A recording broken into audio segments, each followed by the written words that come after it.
All right, I had a question about this trailer and why the boards are sideways. If you don't know why they're sideways, I'll go over it with you.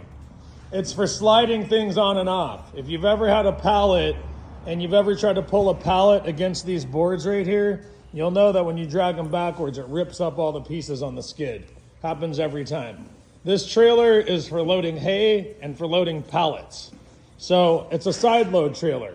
When you come in and load, you can drag right off the end and you'll notice this lip, it doesn't hit this lip. It's slightly above, so everything will fall right off. It'll never snag. That's the reason why this trailer is made like this. If you're doing side loading, if you're doing hay, if you're doing concrete, pallets, blocks, pavers, and you're not really doing a long load this direction, opt for the side load and turn your boards this way. You won't have any hang-ups. You won't have any ripped up boards. You won't have any hung up pallets. Anyway, hopefully you found the tips useful. See you on the next video.